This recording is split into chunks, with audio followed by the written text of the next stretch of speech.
Now, what's critically damped? It must be the case just in between these two. Neither complex nor the roots different. It's the case of two equal roots. So r squared plus ar plus b equals 0 has two equal roots. Now that's a very special equation. Suppose we call the root, since all of these, notice these roots in this physical case, the roots always turn out to be negative numbers or to have a negative real part. I'm going to call the root a. So r equals negative a, the root. A is understood to be a positive number. I want that root to be really negative.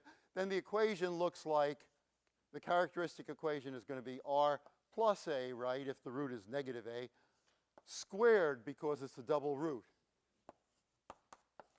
And that means the equation is of the form r squared plus 2 times a r plus a squared equals 0. In other words, the ODE looked like this.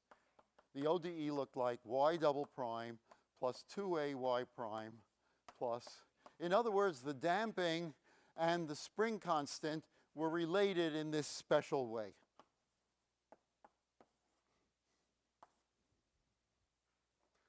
That for a given value of the spring constant, there was exactly one value of the damping which produced this in-between case. Now, what's the problem connected with it? Well, the problem, unfortunately, is staring us in the face when we want to solve it.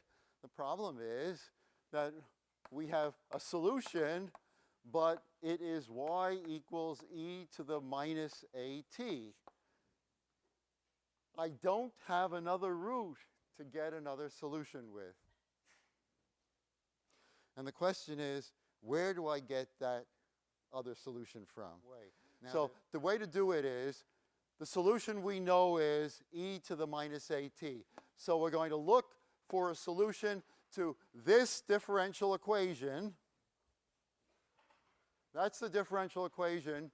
And the solution we're going to look for is of the form e to the negative at times u. Now you're going to have to make a calculation like this several times in the course of the term, so that do it this way. Y prime equals, differentiate, minus a e to the minus at u plus e to the minus at u prime. And then differentiate again. The answer will be a squared, you differentiate this, a squared e to the negative at. I'll have to do this a little fast, but the next term will be,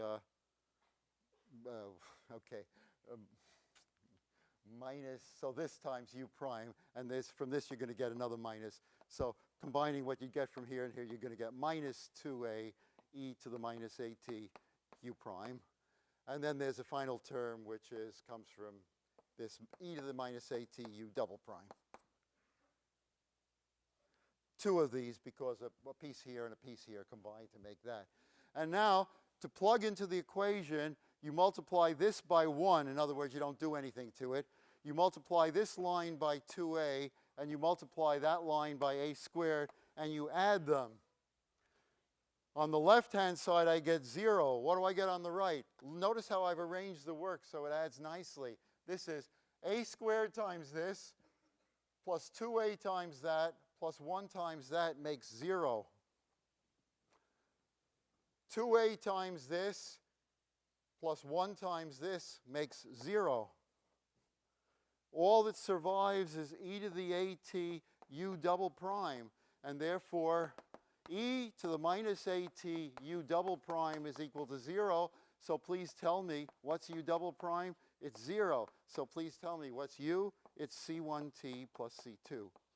Now, that gives me a whole family of solutions. Just t would be enough. Because all I'm doing is looking for one solution that's different from e to the minus at.